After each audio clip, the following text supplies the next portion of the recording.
The pre-dawn desert air bites, sharp and clean, a stark contrast to the stale regret that often clings to your waking hours.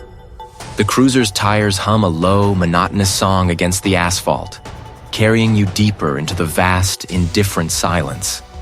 Overhead, the first tentative streaks of dawn bleed across the horizon, painting the sky in bruised purples and pale oranges, a beautiful, violent promise. You watch it, a familiar ache settling behind your ribs, a phantom limb of a past failure that still twitches with phantom pain. Raj, they call you. Detective Raj Patel. But in the quiet solitude of the drive, you are merely a man, heavy with the knowledge of what the world can do. The call had been terse, clipped, cutting through the fragile peace of your restless sleep. Elias Thorne. The name, a titan in the tech world, echoed with the weight of expectation, of public scrutiny. High profile. Always high profile. And always, it seems, they land on your desk, a grim invitation to dance with ghosts. Finally, the turnoff appears, a dusty track snaking away from the main road. Your headlights cut through the lingering gloom, illuminating a lone structure in the distance. A squat, unassuming building, almost swallowed by the ochre landscape. This is it. The desert safehouse with portable money counter humming. The detail had been odd, specific in the initial dispatch. A whisper of dissonance in the expected grim symphony. You pull up behind a cluster of official vehicles, their flashing blue and red lights painting the dust-filled air in a silent, pulsing disco. Uniformed officers mill about, their faces grim, hushed conversations like static electricity in the cool air. The scene is already cordoned off. Yellow tape a stark, artificial boundary against the natural expanse. Stepping out, the gravel crunches beneath your boots, a sound amplified by the quiet reverence of the scene. The air is still, save for the distant, almost imperceptible drone. As you approach the entrance, a low, rhythmic whirring becomes distinct. You turn to see the lead investigator, a burly figure whose face is etched with the desert sun and too many late nights. It's a clean one. Too clean. You nod, your gaze already sweeping the perimeter, cataloging the small details. The lack of forced entry, the precise placement of the vehicles, the controlled atmosphere. Inside, the sound of the money counter grows louder, a disquieting presence. The front door stands ajar, a black maw inviting you in. The air within is cooler, still, carrying a faint metallic scent. Your eyes adjust to the dim light filtering through the reinforced windows, and then you see it. Elias Thorne, sprawled on an expensive Persian rug, his bespoke suit immaculate, not a crease out of place. His eyes, wide and unseeing, stare at a ceiling fan that hangs motionless above. There is no struggle evident, no overturned furniture, no signs of a desperate fight. Your gaze travels across the scene, taking in the details. A single spent shell casing gleams innocently on the polished hardwood floor. A perfect, gleaming brass cylinder. No blood spatter mars the pristine white walls. A single shot. Executed with professional detachment. It is running, its green LED display flickering, showing a figure of exactly 0. The hum is hypnotic, an absurd backdrop to the stillness of death. Why here? Why running? Why 0? No forced entry. He was either surprised or he knew his killer. You crouch beside the body, careful not to disturb anything, your eyes scanning every inch of Thorne's expensive attire. A faint, almost imperceptible scent of sandalwood and something sharper, chemical, lingers in the air. His watch, a platinum chronometer, is still on his wrist, its hands frozen at 2:17 a.m. This wasn't about the money, not in the crude sense. The money counter humming at 0 reinforces that. It's a message, an inscription on a tomb. This is a stage, and you are merely an observer for now. Check the security feed if there is any, you instruct, your voice low, gravelly. And I want a full sweep for any microtraces. Anything that doesn't belong. The lead investigator nods, already relaying orders to a younger uniformed officer. You stand, your eyes drawn once more to the money counter, its mechanical hum a mocking serenade.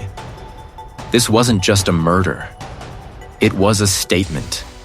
Your past failures, the faces you couldn't save, flicker at the edges of your vision. The weight of this new burden settles heavily on your shoulders. The lead investigator's voice, a low rumble of instructions, fades into the dry air. Your gaze, a hunter's steady focus, sweeps the room once more. The dust motes dance in the shaft of light, oblivious to the gravity that anchors you here, to the still form of Elias Thorne. His death, a tableau of quiet violence, whispers secrets only the keenest ear can discern. Your colleague, a methodical man with perpetually furrowed brows, kneels by a spilled glass, meticulously bagging fragments. There are no signs of forced entry, no struggle beyond the final, desperate gasp.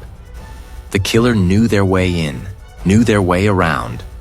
This isn't a smash and grab. It's a calculated elimination. "We're moving the body," the lead investigator announces, his voice cutting through the hum. They are too subtle for the hurried glance, but your mind, a crucible of past errors and sharpened instincts, registers them. A detail, perhaps insignificant, perhaps a thread leading into the labyrinth. Hours later, the sun a blistering orb in the vast, indifferent sky, you find yourself in the cool, sterile confines of a temporary command post, a repurposed industrial unit on the outskirts of the city. Your team, a constellation of focused faces, pores over data, photographs, and initial reports.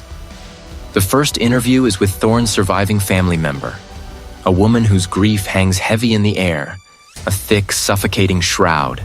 Her hands, adorned with heavy rings, tremble as she clutches a tissue. "Elias, he made enemies," she whispers, her voice raspy. "He was brilliant, yes, but he stepped on toes. Big toes." She speaks of rival tech giants, of cutthroat deals, of Thorne's relentless ambition. Her words paint a portrait of a man who lived on the edge, constantly pushing boundaries, constantly making adversaries. He had a project, something massive. He called it the Nexus. Said it would change everything. He was obsessed. You watch her eyes, red-rimmed but clear, searching for a flicker of deceit, finding only a profound sorrow mixed with a hint of resignation. No specific names, just a general sense of omnipresent threat. A red herring, perhaps, or a clue too broad to grasp. Next, a sharp-suited board member, Thorne's longtime business associate, enters the room. His demeanor is controlled, almost too calm. He speaks in measured tones, his vocabulary precise, his gaze unwavering. Thorne was nearing completion on a revolutionary data encryption system. Highly proprietary. It would have rendered all current security protocols obsolete. He details the immense financial stakes, the billions poised to change hands. He mentions a recent contentious meeting with a powerful consortium, their offer for Thorne's technology rejected outright. They were furious, he states, a faint, almost imperceptible tremor in his voice. Threats were made, veiled, of course. Unmistakable. He offers an alibi, confirmed by a flight manifest and hotel records across the continent. His story is watertight, yet the air around him feels charged with something unsaid, a tension you can almost taste. He speaks of Thorne's meticulous nature, his insistence on absolute control, even over the most minute details of his projects. Finally, the CEO of a rival corporation, a man known for his aggressive tactics and a long-standing feud with Thorne, takes the chair. He's all swagger and bluster, his voice booming as he denies any involvement. Thorne was a thorn in my side, no doubt, but I don't operate that way. Besides, he leans forward, a predatory glint in his eye. His Nexus project was a house of cards. Overhyped, bound to fail. His contempt for Thorne is palpable, a thick, almost suffocating presence in the room. Yet his denial rings with a strange, almost convincing sincerity. He dismisses Thorne's nexus as pure fantasy, a flight of technological hubris. Your team sifts through the conflicting narratives, finding motive in almost every corner, yet no clear path. The lead investigator summarizes, "Looks like Thorne had a lot of enemies. Corporate espionage, a disgruntled partner, a rival CEO. Take your pick." He dismisses the scuff marks you pointed out earlier, attributing them to paramedics or crime scene personnel. Just incidental movement, Raj. Nothing to hang your hat on. But you, Raj, cannot dismiss it. The family member spoke of the Nexus, a project of immense world-changing scope. The board member detailed a revolutionary data encryption system, a tangible, incredibly valuable asset. The rival CEO derided the Nexus as a fantasy, a house of cards. You recall the meticulous nature the board member attributed to Thorne. The scuff marks too, those faint lines leading toward the back wall, away from the body, away from any obvious exit. They were not incidental. They were deliberate. They were a path. The inconsistency, a tiny sliver of illogic in a tapestry of plausible motives, flares in your mind. The others see a corporate hit. You see a discrepancy between the man Thorne was painted to be a titan of digital information and the physical evidence left behind. A money counter. Scuff marks leading to nowhere. The Nexus Project, simultaneously a revolutionary system and a crumbling fantasy. And the path, you realize, has just begun to reveal itself. 4 distinct narratives, each twisting the same core concept into a shape unrecognizable to the last.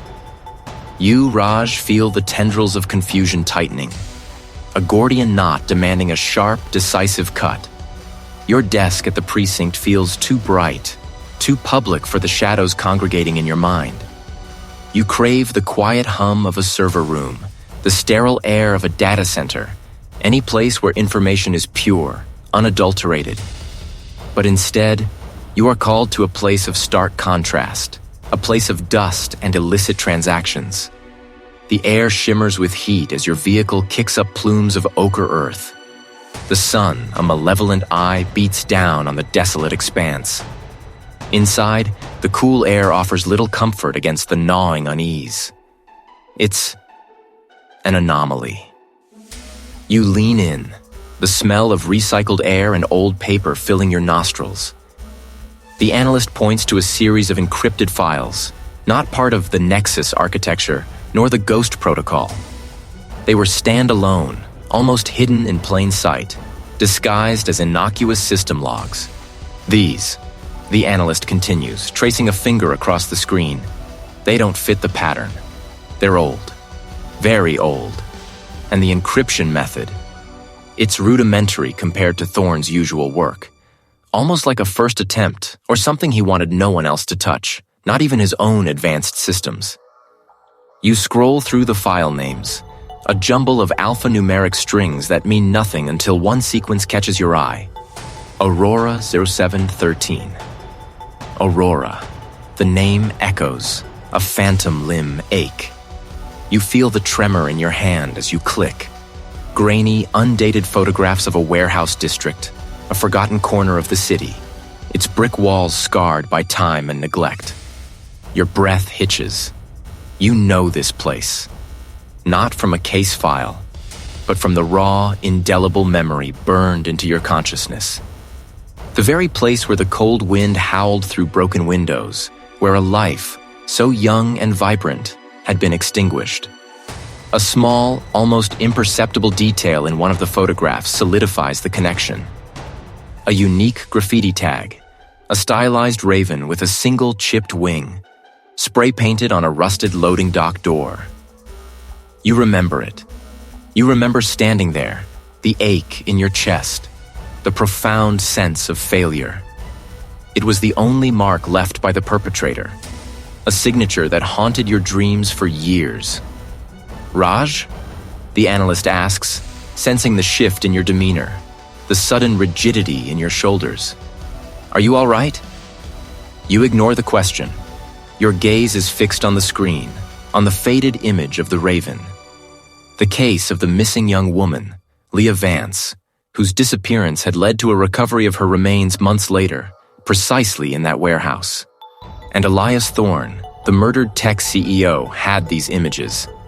Hidden, encrypted, bearing the mark of the killer. You scroll deeper into the files. Beyond the images, there's a single cryptic text document. No date, no author, just 2 lines. The raven always finds its way back to the nest. They never stopped looking. They never will. The money counter's insistent hum seems to grow louder, a relentless pulse in the quiet room. Elias Thorne wasn't just a victim of corporate intrigue. He was connected, deeply, intimately connected to the tragedy that had defined your past. The Ghost Protocol, the Nexus, the data encryption system. They all recede, dwarfed by the enormity of this personal intrusion.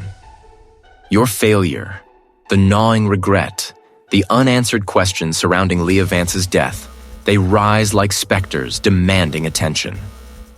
Thorne, the man you were tasked to find justice for, now held a key to your oldest wound. This wasn't just a high-profile murder anymore. It was a confrontation with your own ghosts, a dangerous descent into the very secrets you had buried. The determination in your eyes hardens, tempered by a fresh, simmering rage. This wasn't just a case. It was a reckoning. The desert safehouse hums with the relentless pulse of the money counter, a metallic cicada song in the vast, silent expanse. Each crisp bill tallied, each digit flashing on its small screen, feels like a mocking counterpoint to the revelation that has seized you. Elias Thorne. The name now echoes not just as a victim, but as a ghost tethered to your own specters. The Ghost Protocol. The Nexus words that once tore your world asunder now whisper from the grave of a tech titan. You stand amidst the stacks of illicit currency, but the true wealth you seek is a truth buried deeper than any desert sand. Your gaze drifts from the piled greenbacks to the worn laptop on the makeshift table. Its screen a portal to a past you've spent years trying to seal shut. A cold knot tightens in your gut. Thorne's name, then merely a rising star in tech, appears briefly, tangentially, in the periphery of the scandal's fallout. Driven by a hunger that transcends professional duty, you delve into the digital archives, sifting through years of data. Your fingers fly across the keyboard, a blur against the dim glow of the screen. The names of defunct companies, forgotten projects, and bitter rivalries surface like detritus from a sunken ship. Then, a name emerges with the clarity of a desert mirage. Silas Vance. Philanthropist, visionary, a titan of industry known for his impeccable ethics and community outreach. The very antithesis of the cutthroat world Thorne inhabited. You pull up Vance's profile. Pictures depict a man with a kind, almost serene face. Silver hair impeccably combed, eyes that convey wisdom and warmth. The narrative spun around Vance is one of integrity, a beacon in the often murky waters of the tech sector. A deeper dive into the public records reveals a bitter public fallout between Thorne and Vance years ago. A dispute over intellectual property, specifically a similar data encryption system that Thorne's Kronos Corp eventually launched, overshadowing Vance's aegis. The media had painted Vance as the aggrieved party, the honorable loser to Thorne's relentless ambition. Yet Vance had emerged from the ashes of that rivalry, not with bitterness, but with a renewed focus on humanitarian tech, solidifying his public image as a man above petty squabbles. You scrutinize the timeline of Thorne's murder. Vance's alibi is meticulous, almost impossibly so. A charity event in another state, documented by security footage from multiple angles, corroborated by dozens of high-profile witnesses, private jet manifests, and a live-streamed keynote address. Every minute accounted for, every movement tracked. A digital fortress of an alibi, impenetrable and unassailable. The perfection of it gnaws at you. It feels too clean, too polished, like a gemstone cut with deliberate precision to deflect all light. The money counter's hum seems to intensify, a low thrum against your rising suspicion. A red herring, shimmering brightly under the harsh desert sun, designed to draw your gaze away from the true predator. Your mind races, connecting the threads. A man as brilliant as Vance, as publicly adored, would understand the optics of a public rivalry. He would anticipate scrutiny. He would construct an alibi not just to prove his innocence, but to scream it from the rooftops. This isn't the sloppy work of a desperate man, but the calculated move of a master player. You lean back, the old office chair groaning beneath your weight. The desert outside is a canvas of deepening twilight, the vastness mirroring the growing complexity of the case. The air in the safe house, thick with the scent of old paper and new money, presses in. Vance's public image, his unimpeachable alibi, instead of clearing his name, only deepens the shadow of suspicion. Because if he isn't the killer, why go to such lengths to appear so transparently innocent? And if he is, then the game is far more intricate, far more dangerous than you could have ever imagined. The hum of the money counter persists, a siren song to the hidden depths of this deepening mystery. Elias Thorne. The name now echoes, no longer a fresh wound, but an ancient scar ripped open, bleeding new meaning into the present. The crisp scent of new currency, usually a sterile aroma of transaction, now carries the metallic tang of betrayal. You watch the numbers climb, a fortune meticulously counted, a silent testament to the scale of the operation you've stumbled into and the depth of Thorne's involvement. The morning sun, a merciless spotlight, finds you back within the sterile confines of your department's main building. The air conditioning hums a different, colder tune than the desert's counter, yet an undercurrent of unease persists. The determination forged in the desert's quiet heat now propels you through the fluorescent-lit corridors. You need to dig into Thorne, not just the tech titan, but the man before the empire, the shadows he cast in earlier ventures. Your first stop is the archives, a labyrinth of metal shelves and forgotten paper. You request the older files, anything connected to Elias Thorne from a decade past, before the public face solidified.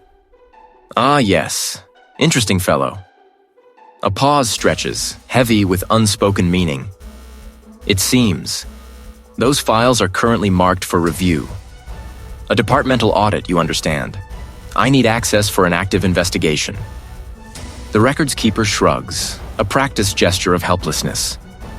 Above my pay grade, Raj. The directive came down this morning. All Thorne-related materials pre-2015 are temporarily inaccessible for internal review purposes. He offers a thin, apologetic smile that doesn't reach his eyes. You could try again next week, perhaps? The answer hangs in the air, thick with obstruction. Next week. This isn't standard procedure. This is a wall, meticulously constructed. You feel the first prickle of suspicion, a subtle shift in the department's usual bureaucratic hum. Someone is watching. Someone is anticipating your moves. Frustration claws at you, but you refuse to be deterred.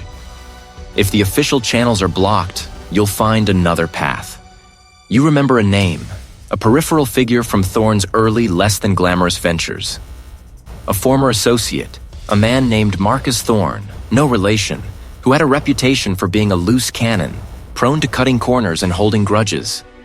He worked for Elias Thorne in a small, failed startup years ago, before Elias's meteoric rise. Marcus was a minor player, but he knew the initial blueprint, the dirty secrets of ambition. You track down Marcus's last known contact information through an old, unofficial network, a whisper in the digital wind. A landline, surprisingly. You dial, the rotary dial tone a nostalgic grating sound against the backdrop of your growing tension. Marcus Thorne? You ask when a gruff voice answers. Who's asking? The voice is wary, brittle. Raj Patel. I'm investigating the Elias Thorne case. About Elias? That man was a snake, Raj. Always was.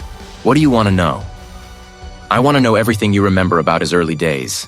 Any deals, any partners, any unusual methods he might have employed. Another pause. Longer this time. Look, I got nothing to hide, but I ain't talking over the phone. Too many ears. Meet me, tomorrow morning. My place. The old warehouse down by the docks, number 7. A real lead, a tangible voice, not just paper files. 8 a.m. I'll be there. You spend the rest of the day meticulously preparing, cross-referencing, trying to anticipate Marcus's revelations. The memory of the records keeper's evasiveness gnaws at you, a low thrum beneath your thoughts. This resistance feels too coordinated, too swift. You can't shake the feeling you're being played, that your steps are being monitored. The next morning, the air is still cool, holding the promise of the coming day's heat. You are halfway to the docks, the engine purring a steady rhythm beneath your hands when your department-issued phone buzzes. It's the precinct commander, his voice tight, strained. Raj, he begins. No preamble. There's been an incident. Marcus Thorne. Your grip tightens on the steering wheel. What kind of incident? Apparent suicide. He was found in his apartment. Gas. The patrol officer on scene says it looks open and shut. A note was left. The words hit you like a physical blow. Apparent suicide. A note. The familiar, convenient narrative. Your breath hitches. Not Marcus. Not now. Not when you were so close. I'm on my way. You rasp, making a sharp U-turn, the tires protesting. The warehouse at the docks recedes in your rearview mirror, a missed opportunity, a potential truth extinguished. You arrive at the address given, a nondescript apartment building, its brick facade worn by time. Uniformed officers move with practiced efficiency, their faces grim. You push past the yellow tape, the smell of natural gas still faintly clinging to the air, mingling with something acrid, metallic. Inside, the small living space is disturbingly neat. A single chair overturned, yes, but the rest of the room is almost staged. On a cheap particle board table, a crumpled piece of paper, a suicide note. Your eyes scan it quickly. Generic. Despair over financial woes. A boilerplate confession of helplessness. It feels too clean, too perfect. You find Marcus Thorne in the kitchen, slumped against the stove, a faint blue tinge to his skin. His eyes are wide open, staring at nothing. But it's not the stillness that grips you. It's the lack of struggle, the unnatural placidity of his features. Another one lost to the pressures of life. Patrol found the note, confirmed the gas leak. Nothing suspicious. He says it with a finality that borders on dismissal. Nothing suspicious? You counter, your voice low, dangerous. You gesture vaguely at the scene, the almost too tidy apartment. He was scheduled to meet me this morning, to discuss Elias Thorne. It happens. People get desperate. This isn't your case, not anymore. The Thorne investigation is being handled by Major Crimes now, remember? Major Crimes. Another wall. The internal sabotage is no longer a suspicion. It's a stark, undeniable reality. They are not just obstructing you. They are actively removing you, shutting down your leads, silencing witnesses.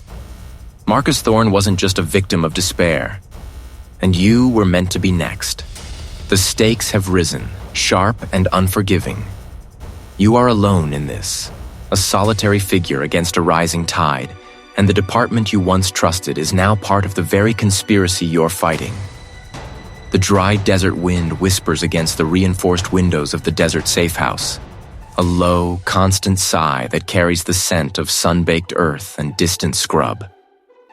You watch the tech specialist, their fingers dancing across a keyboard, a silhouette against the glow of multiple monitors. The air crackles with unspoken urgency, a shared understanding of the precarious ground you now tread. Your badge, once a shield, feels like a target pinned to your chest, useless in this new, shifting landscape. But Thorne's secrets, still breathe, waiting to be exhaled. The tech specialist mutters, a low sound of concentration. Almost there, Raj. Thorne was good. Very, very good. Hours bleed into one another, marked only by the shifting angles of the moonlight through the window and the increasing tension in your shoulders. Coffee, bitter and black, fuels your vigil. You trace the rim of your mug, the ceramic cool against your thumb, a small anchor in the swirling uncertainty. The early misdirections, the dead ends, the convenient major crimes transfer, all part of a meticulously crafted illusion. Thorne, it seems, was playing a deeper game than anyone suspected. What did he hide? You ask, your voice a low growl, the words heavy with a premonition of rot. The tech specialist gestures to the central screen. Not what, Raj? Who and what they're doing. The screen flickers, then settles on a directory. Encrypted files labeled with arcane alphanumeric strings begin to populate the folders. The tech specialist works with swift precision, running a decryption script that unravels Thorne's final testament. The first file opens, a text document. Its title, stark and unembellished, sears itself into your mind. The Nexus, a global tapestry of control. You lean closer, your breath catching in your throat. Thorne wasn't just a tech CEO. The text scrolls, each word a hammer blow to your perception of reality. The Nexus, as Thorne termed it, wasn't some abstract concept. It was a living, breathing entity, a network woven into the very fabric of global power. Your eyes scan further down, past the dry, technical descriptions of data packets and algorithms, to the operational details.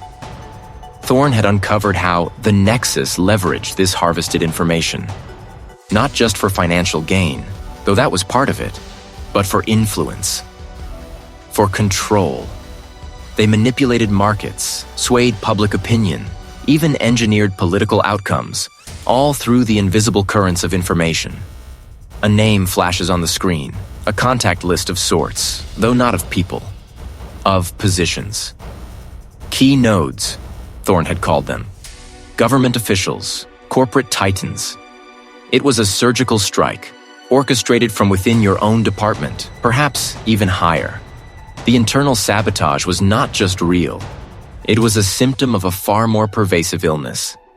You scroll through the files, a torrent of evidence washing over you. Thorne had been building a case, a monumental exposé designed to bring the Nexus crashing down. He had been a man on a mission, gathering the truth, piece by agonizing piece, knowing the immense risk. One file, labeled Internal Threat Assessment, draws your eye. You click it open. It details Thorne's growing concern about the infiltration into law enforcement. His own attempts to quietly flag anomalies had been met with calculated resistance, then outright obstruction. He had even identified patterns of data suppression within investigative units, all pointing back to a small, powerful cabal operating with impunity. The air in the safe house grows heavy, charged with the weight of this revelation. Your failure with the previous case, the one that still haunts your sleep, suddenly takes on a new, horrifying dimension. Was it truly a failure? Or was it a deliberate subversion? A quiet act of the Nexus clearing its path? This isn't just about Elias Thorne anymore. It's about everything. It's about the very foundation of your world, now revealed as a house built on sand, crumbling under the weight of a truth too vast to comprehend. And they're still here, inside. The tech specialist nods slowly. And now, Raj, so are you. The desert wind howls outside, a mournful cry in the vast, indifferent night. You are no longer merely investigating a murder. You are standing on the precipice of a war, alone against an enemy woven into the fabric of power, an enemy that knows your face, your methods, and perhaps your deepest fears. The fragile peace you've built, the quiet life you sought, shattered into 1,000 shards. There is no turning back. The desert wind howls outside, a mournful cry in the vast, indifferent night. You are standing on the precipice of a war, alone against an enemy woven into the fabric of power, an enemy that knows your face, your methods, and perhaps your deepest fear. It counts not just currency, but the endless reach of their influence, the countless transactions greasing the gears of their hidden empire. Each crisp bill represents a thread in the tapestry of their control, each stack a pillar supporting the weight of their silent dominion. The hum of the counter is a relentless drone, a lullaby of corruption, echoing the silence of your own department, now seemingly hollowed out from within. Your fingers trace the cold metal of your discarded badge, a relic of a loyalty you can no longer afford. The official channels are compromised, the lines of command poisoned. This war, you realize, is yours alone to wage. A grim resolve settles deep within your bones, hardening the edges of your weary spirit. The ghosts of past failures whisper, but their voices are drowned by the roar of a newfound purpose. You will not falter again. A burner phone, a relic from a forgotten past, feels heavy in your palm. Everything you've heard. That's a name that chases you. Yet the lure of an old debt, a promise long overdue, pulls him in. A place where old machines sleep and new secrets are born. They're moving something big, something digital. Tonight, the lead is thin, dangerous, but it is a lead. The desert safehouse, with its humming counter, becomes a tomb for your past, a launching pad for your desperate gambit. The drive is a blur of moonlit desert roads giving way to crumbling asphalt and the skeletal silhouettes of abandoned factories. The air thickens with the smell of decay and forgotten industry. The abandoned data center rises like a monolith of forgotten ambition, its windows like vacant eyes staring into the inky blackness. You approach with the stealth of a predator, the desert wind now a silent accomplice, rustling through dry weeds and rattling loose corrugated metal. The thrum of a distant generator pulses through the ground, a heartbeat in the industrial graveyard. These are not mere thugs. These are professional sentinels, the quiet custodians of deadly secrets. Circling wide, you find a service entrance, a less obvious point of entry. The lock is a heavy-duty padlock, but a practiced eye discerns its weakness. The interior is a labyrinth of empty server racks, their metallic skeletons stretching into the gloom like skeletal trees in a desolate forest. The floor is a raised grid, humming faintly with residual power. You move through the aisles, a ghost among the dead technology, your senses sharpened by the impending confrontation. A low murmur, then a sharp, clipped command in a language you don't recognize, guides you deeper. A fifth, a man with a scarred cheek and eyes that hold no warmth, stands over a portable console, his fingers flying across a holographic display. On a nearby table, a small, encrypted data chip gleams under the harsh light. A flash of movement catches your eye. Bullets tear through the air, sparking against the metal racks. You drop, rolling behind a column of dormant servers, the impact of lead against steel a deafening clang. The enforcers are disciplined, their movements fluid, their fire precise. The air fills with the acrid scent of gunpowder. One enforcer goes down with a choked gasp. You use the chaos, moving low, fast, a phantom in the flickering light. A heavy blow connects with your shoulder as a fist smashes into you from the side, sending you sprawling. The enforcer with the scarred cheek, surprisingly agile, is upon you, a glint of steel in his hand. You parry the knife, the blade scraping against your forearm, a searing line of pain. You twist, bringing your knee up, catching him in the solar plexus. He stumbles back, gasping, and you follow up with a rapid succession of blows, ending with a brutal elbow to the jaw. The remaining enforcers regroup, their movements more cautious now. You are wounded, but their numbers are dwindling. You press your advantage, moving from cover to cover, a dance of death among the silent machines. The crack of gunfire, the grunt of effort, the metallic taste of fear and adrenaline. Finally, only one remains, the man at the console, who now has a pistol leveled at you. His eyes, devoid of emotion, fix on yours. "You've made a mistake," he states, his voice flat, devoid of inflection. "No," you retort, your breath ragged. "I'm just getting started." A desperate lunge, a scramble for the abandoned pistol on the floor. You fire back, a single precise shot. He crumples, a silent fall among the humming racks. You approach the console, your body aching, your vision blurring at the edges. The holographic display flickers, revealing a dizzying array of data. But it's not the data itself that catches your eye. It's the small, meticulously crafted cases, still open, revealing the server blades within. Each blade is etched with a single intricate symbol, a stylized interlocking trinity of circles. This is not just data theft. This is a weapon, deployed, embedded, ready to ignite. Silence descends, broken only by the persistent mechanical thrum of the server racks, a metallic heartbeat in the hushed chamber.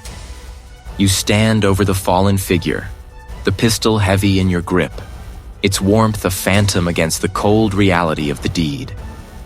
A single, precise shot. The air still shimmers with the ghost of its passage. Your gaze sweeps the room, a predator's instinct, before settling on the inert form. A glint catches your eye. A small, metallic flash near his outstretched hand. A data chip, no larger than your thumbnail, secured by a strip of adhesive to his palm. Crucial. This is it. You pry it loose, the sticky residue clinging to your fingertip, a grim memento. The weight of the moment presses in, a suffocating shroud. This place is compromised. You are compromised. Every second spent here is a gamble with your freedom, your life. The hum of the servers now sounds less like a heartbeat and more like a ticking clock. The drive is long. The desert highway, a ribbon of black unwinding beneath a sky bruised with the first hints of dawn. The chip, a tiny oracle, burns a hole in your pocket, its secrets a dangerous cargo. Your destination, a nondescript structure, a lonely sentinel against the vast, indifferent canvas of the arid land. You push open the heavy door. The groan of metal hinges a stark announcement in the quiet. Inside, the air is thick with the scent of stale dust and old paper. It's a sound that speaks of illicit transactions, of secrets bought and sold, a fitting backdrop for the truth you seek. You set up your equipment, your movements precise, practiced. The small data reader connects. The chip slides into its slot with a soft click. Lines of code bloom across the screen, a language of zeros and ones, dense and impenetrable at first glance. Your fingers fly across the keyboard, a dance of decryption, each stroke a step deeper into the labyrinth. Names, dates, encrypted files. A digital breadcrumb trail leading to the heart of the Nexus. Elias Thorne was merely a casualty in a war you didn't even know was being waged. A sudden, jarring crack splinters the fragile piece. The back door, a heavy slab of wood, explodes inward, showering splinters across the room. You lunge for the pistol, still holstered, but a crushing blow to your temple sends stars exploding behind your eyes. The world tilts, then plunges into a swirling vortex of pain. Hands rough and unyielding, haul you upright. Through a haze of agony, you register motion, frantic and deliberate. They are planting something. They are staging a scene.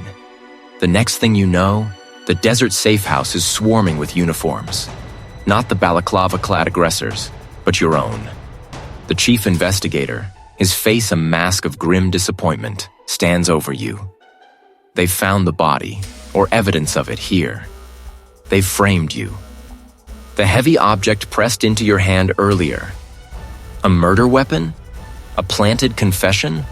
You try to speak, to protest, but the words catch in your throat, strangled by the injustice. The chief investigator turns, a subtle shift in his posture, and you follow his gaze. There, by the flickering screen of your laptop, stands a colleague. The same colleague who had been your most trusted confidant, your sounding board, your silent ally in this spiraling descent. The betrayal slices deeper than any physical wound. He knew. He was part of it. The Nexus had burrowed its way even closer than you could have imagined. Your world, already fractured, shatters into a million pieces. Stripped of your badge, your weapon, your dignity, you are led out into the harsh glare of the desert sun. The chief investigator's final words echo in your ears, a death knell for your career, for your life as you knew it. You're suspended, Raj. Indefinitely. You are left on the streets, a pariah, your name dragged through the mud of public perception, branded a rogue operative, a murderer. The evidence, the truth you uncovered, remains on that data chip, now undoubtedly in the hands of the Nexus. Alone, hunted, and with every line of defense breached, you are left with nothing but the burning certainty of their deception and the stark reality of your isolation. The city lights, once a beacon of order, now seem to mock your desperate flight. The hunter has become the hunted. Its mechanical song, a testament to illicit flows, ironically offers a strange comfort. A sign that some doors, even when slammed shut, can still be pried open by the right leverage. Your eyes, gritty from days without true rest, scan the faces gathered around the flickering laptop screen. There are so few now. The journalist, whose sharp gaze misses nothing, her fingers dancing across the keyboard, a silent orchestrator of digital chaos. They painted you as a lone wolf, a killer. But they missed something. Her eyes flick up to yours, a flicker of grim satisfaction. Or rather, I didn't miss something. A small, nondescript USB drive, no larger than your thumb, now hums softly in the laptop's port. It holds the mirrored contents of the data chip, the one you believed lost to the Nexus, a desperate backup she'd made, anticipating the inevitable collapse. A testament to her foresight and your own near-fatal oversight. The initial data dump was a smokescreen, the journalist explains, her voice gaining speed, a distraction. Elias Thorne's death, the corporate espionage angle, all designed to make us look the wrong way. The true target was the system itself, the deep infrastructure. Lines of code scroll across the screen, a language only she truly understands. They weren't just stealing data, they were implanting a backdoor, a master key to every critical network, from defense to finance. The retired analyst leans forward, his voice gravelly. A digital coup. Control everything without firing a shot. But who has the power to orchestrate something of this scale? The Nexus is a name, a phantom. We need a face, a puppet master. You nod, your jaw tight. The faces of the compromised officials, the manipulated media, the countless pawns in this elaborate game flash through your mind. This wasn't just about money or power. It was about absolute dominion. The journalist's fingers pause, hovering over the trackpad. Here, she breathes. This is it. A hidden subroutine, buried deep within the core code. I've seen it before, years ago, in a leaked government project that was swiftly classified and vanished without a trace. Your stomach clenches. It was deemed too dangerous, too powerful if it ever fell into the wrong hands. The analyst looks at you, surprised. You remember it? You remember it vividly. And you remember the man who championed it, the brilliant, charismatic mind who pushed for its development, only for it to be shelved amidst ethical concerns and a sudden, quiet shift in policy. The journalist types furiously, cross-referencing the signature with archived files he had painstakingly pieced together over years of investigative work. The screen fills with documents, old proposals, encrypted communications. Then, a photograph materializes, stark against the digital backdrop. The face stares back at you, older now, etched with the lines of power and privilege, but unmistakable. Your breath catches. Elias Thorne, the murdered CEO, a pawn in his own father's game. The betrayal, the manipulation, the sheer audacity of it all. But then, another layer peels back, a memory that has haunted your waking hours and plagued your sleep for years. The Aegis Protocol, the very project Director Thorne had spearheaded, was the same project that, through a series of inexplicable accidents and misplaced files, had been compromised. A compromise that led to a massive data breach, the leak of classified information, and the subsequent public scandal that effectively ended your first major assignment, shattering your career and costing the lives of several covert operatives. Your failure, your enduring shame. The director, your supposed mentor, had been the architect of your downfall, the very hand that guided you into that crucible of failure, knowing full well the trap was set. He hadn't just benefited from your failure. He had orchestrated it, using the chaos to hide his true intentions, to perfect his digital weapon. The Aegis Protocol wasn't shelved. It was refined, weaponized, and now he was poised to unleash it. The air thickens with the weight of the truth. This is about redemption. This is about confronting the ghost of your past, the man who built an empire on your ruins. The confrontation is no longer merely professional. It is deeply, irrevocably personal. The path ahead is clear, treacherous, and utterly unavoidable. The dry desert wind, a ghost's whisper, scrapes against the corrugated steel of the desert safehouse with portable money counter humming. Each whirring click of the machine, counting stacks of crisp, illicit currency, hammers against the revelation still echoing in your mind. Elias Thorne, a puppet in his own father's elaborate machinations. The betrayal, a poison seeped into the very foundation of the tech empire. But deeper still, a shadow stretches, reaching back to a wound you thought long scarred over. Aegis Project.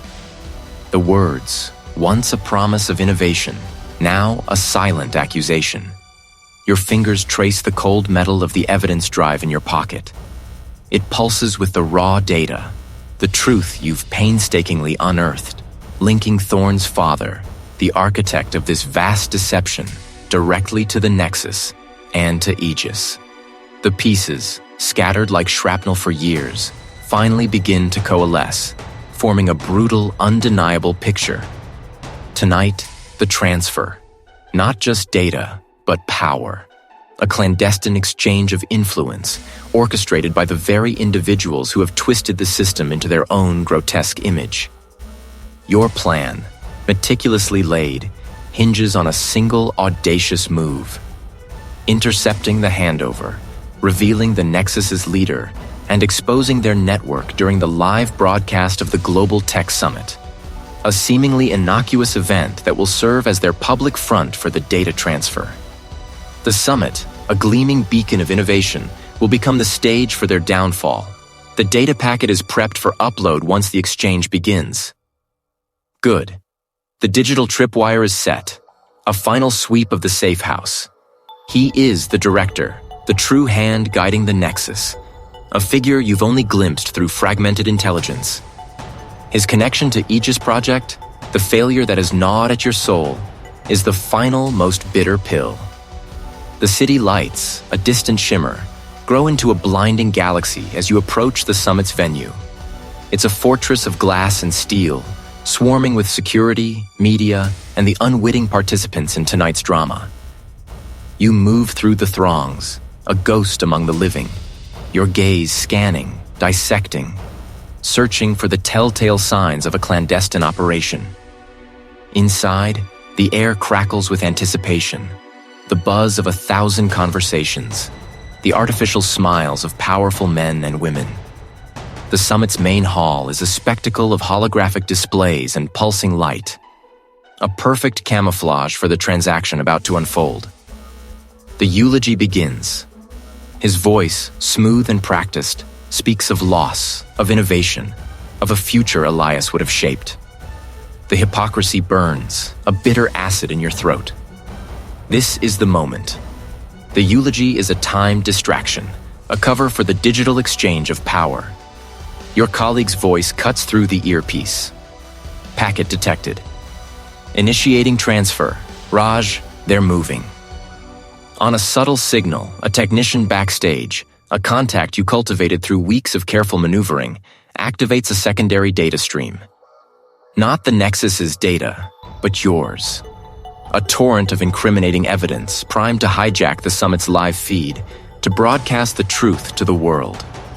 Then, you see him. The director. He stands at the edge of the stage, a seemingly innocuous security detail, but his eyes, sharp and unblinking, sweep the room with an almost predatory awareness. He's older than the photo suggested, his face etched with lines of calculated cruelty, a faint scar near his left temple. He locks eyes with Thorne's father, a silent exchange of victory. You move. Down the grand staircase, through the thinning crowd, your gaze fixed on the director. He senses you, his head snapping up, his eyes narrowing. The air thickens, charged with an unspoken history. He knows. He remembers. Aegis Project, you say, your voice cutting through the ambient noise as you close the distance. It wasn't a failure, was it? It was a sacrifice. I wondered when you'd finally connect the dots. His voice is a low rasp, devoid of emotion. You always were persistent, a flaw in our line of work. Just then, the massive holographic screen above the stage flickers. The summit logo distorts, then shatters, replaced by a cascade of text-encrypted files, financial ledgers, classified communications. The Nexus's emblem, a stylized predatory bird, flashes, then dissolves into a grim tally of their victims. The live feed has been hijacked. A gasp ripples through the hall. Thorne's father, mid-sentence, freezes, his carefully constructed grief dissolving into pure, unadulterated panic. You fool, the director hisses, his composure finally cracking. He lunges, a blur of practiced violence, aiming for your midsection. You anticipated it, sidestepping the blow, grappling with him.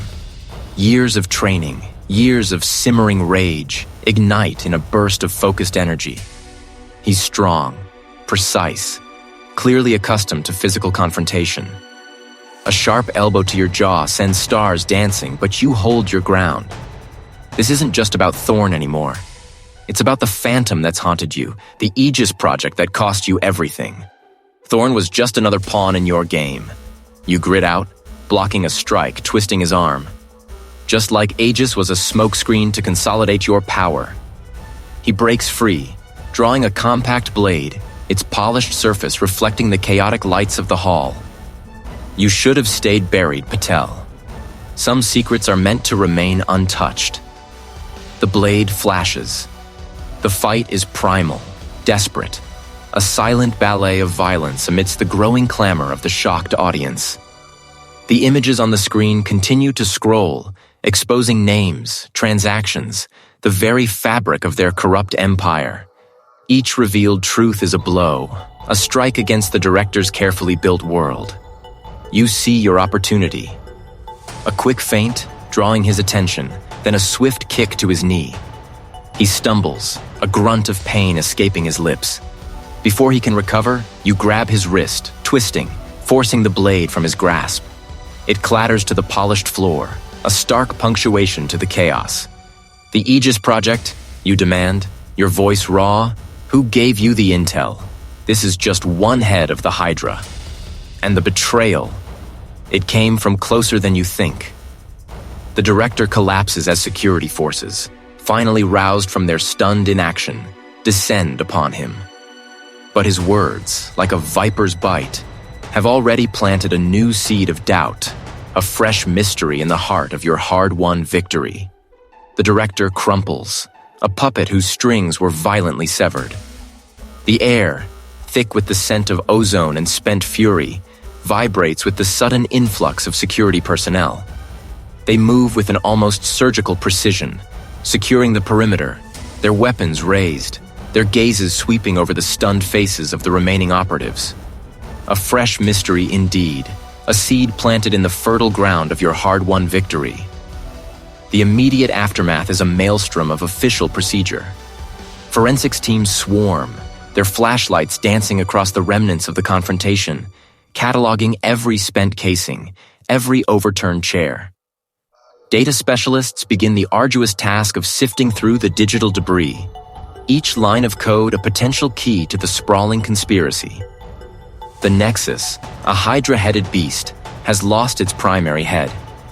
Its leadership, exposed in a blaze of public fury and media scrutiny, is being systematically dismantled. Arrests ripple outwards, from the shadowy financiers to the compromised officials, each apprehension a small victory in a larger, unending war. Not all roots are severed, you know. Some tendrils, deep beneath the earth, will undoubtedly endure. You stand at the entrance of a nondescript structure, its corrugated metal walls baking under an unforgiving sun.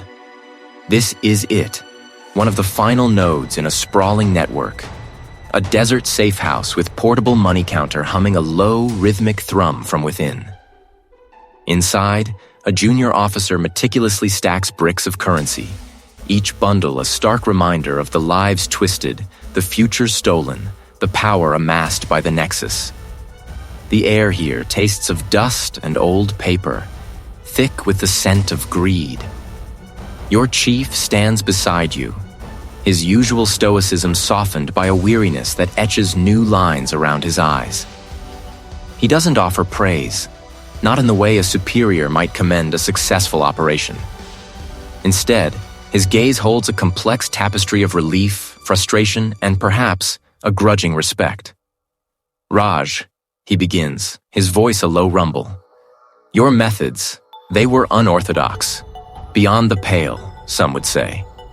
You offer no defense, for none is truly needed. The truth of your actions, the rogue paths you carved through official channels, the lines you blurred, they speak for themselves. The Nexus is broken. Elias Thorne's murder, a mere ripple in their grand design, has led to their undoing. The chief continues, his words carefully chosen, each one a stone laid on the path of your future. There will be a formal inquiry, a suspension, perhaps. But you broke them, Raj. You pulled back the curtain on something vast and insidious, something that threatened to consume us all.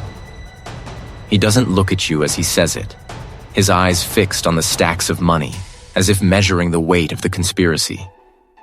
You did what was necessary. The personal cost is a tangible weight. The trust of some colleagues is irrevocably fractured. Your reputation, once solid, now carries the indelible stain of insubordination. The fragile peace you had meticulously constructed around your own past failures has been shattered. But in its place, something new has begun to form. You saved others from the silent, insidious fate that nearly claimed you. Later, as the sun begins its slow descent, painting the desert sky in hues of bruised purple and fiery orange, you find yourself alone, watching the last of the evidence vans pull away from the safehouse. The humming has ceased. This peace is not the absence of conflict, but the acceptance of its enduring presence. It is a continuous vigilance, a quiet dedication to the light, even when it flickers. Your new purpose solidifies in the quiet expanse of the twilight. It is not about grand gestures or public accolades. It is about the meticulous, often thankless work of standing guard, of searching for the cracks in the foundation, of anticipating the next viper's bite. The world is a complex web of power and deceit. And while the Nexus may be crippled, the human capacity for corruption remains. You will continue to observe, to listen, to dig. The path ahead is uncertain, fraught with new dangers and lonely stretches, but you walk it with a clarity you haven't known in years. The past, once a heavy anchor, is now a lesson learned. The future, a vast open desert, awaits your vigilant gaze.